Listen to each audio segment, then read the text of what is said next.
Welcome back. దేశవ్యాప్తంగా Christmas సంబరాలు ఘనంగా జరుగుతున్నాయి. క్రిస్మస్ సందర్భంగా మెదక్ చర్చ్ కి భక్తులు పోటెత్తారు. ప్రత్యేక పూజలు నిర్వహించారు. ఒకరినొకరు క్రిస్మస్ శుభాకాంక్షలు చెప్పుకున్నారు.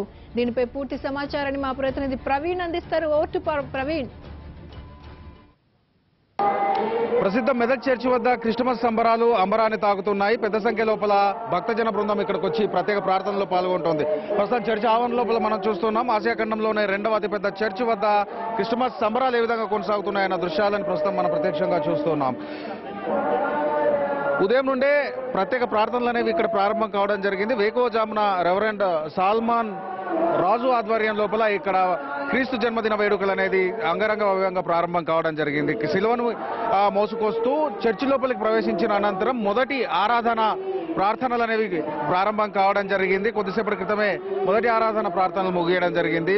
రెండవ ఆరాధన కోసం ఇక్కడ క్రైస్తవ సోదరులంతా సిద్ధమవుతున్న పరిస్థితి. ఇప్పటికే సుమారుగా 1,00,000కు పైగా చర్చి లోపలికి వచ్చి ప్రత్యేక ప్రార్థనలో పాల్గొన్నట్టుగా ఇక్కడ చర్చి అధికార వర్గాల ద్వారా మనకు తెలుస్తోంది. కర్ణాటక, మహారాష్ట్ర, అదే సందర్భం లోపల తమిళనాడు ప్రాంతాల నుంచి కూడా పెద్ద సంఖ్య లోపల ఈ యొక్క చర్చికి ఈరోజు ప్రత్యేకంగా వచ్చి ప్రత్యేకమైన ప్రార్థనల్లో పాల్గొన్న పరిస్థితి ప్రస్తుతం మనకు కనిపిస్తోంది. మరి కాసేపటి లోపల లోకల్గా ఉన్న విఐపీస్ ఇక్కడికి రాబోతున్నారు. ముఖ్యంగా ఈ పొలిటీషియన్స్ మాజీ డిప్యూటీ స్పీకర్ పద్మాదేవేంద్ర రెడ్డితో పాటుగా మాజీ మంత్రి హరీష్ రావు ఇక్కడికి వచ్చి క్రైస్తవులతో పాటుగా ప్రార్థనలో పాల్గొనబోతున్నట్టుగా మనకు సమాచారం ఉంది. ప్రస్తుతం మనం ఇక్కడ చర్చి వద్ద పరిస్థితి శాంతాక్లాజ్ కి సంబంధించిన అందమైన ఇక్కడ ఒక స్తూపం లాంటి నిర్మాణాన్ని ఏర్పాటు చేయడం జరిగింది. అదే సందర్భం లోపల పెద్ద సంఖ్య లోపల ఇక్కడ ఏర్పాట్లు అనేవి పూర్తి కావడం జరిగింది. అన్ని రకాల ఏర్పాట్లను చర్చి అధికారులు కల్పించడం జరిగింది. సుమారుగా ఈ క్రిస్మస్ వేడుకలు ముగిసేంత వరకు సుమారుగా 5 లక్షల మంది ఇక్కడికి వస్తారని ఒక అంచనా చర్చి అధికార వర్గాలు వేస్తున్నాయి. జనవరి 1వ తారీఖు ఏదైతే నూతన సంవత్సరం ఉంటుందో నూతన సంవత్సరాన్ని స్వాగతించేంత వరకు ఇక్కడ ఈ యొక్క క్రిస్మస్ సంబంధించిన వేడుకలన్నీ జరుగుతూ ఉంటాయి. ప్రస్తుతం చూస్తున్నాం ఇక్కడ చర్చ్ ఆవరణ చర్చ్ లోపల ప్రత్యేకంగా ప్రార్థనలు అనేవి కొనసాగుతున్నాయి. సో మొత్తం మీద చూస్తున్నాం చర్చి వద్ద ఈ యొక్క ఏదైతే ప్రత్యేకమైన ప్రార్థనలు జరుగుతున్న దృశ్యాలను ప్రస్తుతం మనం చూస్తున్నాం. దూర ప్రాంతాల నుంచి ఇక్కడికి రావడం జరిగింది. ప్రత్యేక ప్రార్థనలకు సంబంధించి ఏదైతే ఉందో గత 2 నెలల క్రితం నుండే ఇక్కడ ప్రార్థనలకు సంబంధించిన మిగతా అన్ని ఏర్పాట్లు ఇటు చర్చ్ అధికారులు చర్చ్ ఆఫ్ సౌత్ ఇండియా ఏదైతే సిఎస్ఐగా మనం పిలుస్తూ ఉంటామో దానికి సంబంధించి అన్ని ఏర్పాట్లు రిహార్సల్స్ అనేవి ప్రత్యేకంగా పూర్తి కావడం జరిగింది. మొత్తం మీద ఒక ఆనందభరితమైన వాతావరణం లోపల ఇక్కడ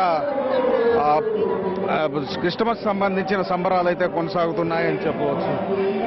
బాలయేసుని స్తుతిస్తూ బాలయేసుని రాకని స్వాగతిస్తూ ఇక్కడ ప్రత్యేకంగా ప్రార్థనలు కొనసాగుతున్నాయి. మెదక్ చర్చికి సంబంధించింది 95వ వార్షికోత్సవంగా చెప్తారు. 1924వ సంవత్సరం లోపల ఈ యొక్క చర్చి నిర్మాణం పూర్తయింది. సుమారుగా 10 సంవత్సరాలు 1914లో నిర్మాణాలు ప్రారంభించి సుమారుగా 10 సంవత్సరాల పాటు ఈ యొక్క చర్చికి సంబంధించి నిర్మాణం కొనసాగింది. ఆసియా ఖండంలోనే అతి పెద్ద చర్చి, అతి ఎక్కువ విస్తీర్ణం లోపల విస్తరించిన చర్చిగా దీనికి పేరుంది. చాలా అందమైన నిర్మాణంగా దీన్ని చెప్తూ ఉంటారు. ఆ రోజుల లోపల కరువు వచ్చిన సందర్భం లోపల ఇక్కడ స్థానికులకి ఉపాధిని కల్పించింది ఈ చర్చి నిర్మాణం అని చెప్తూ ఉంటారు.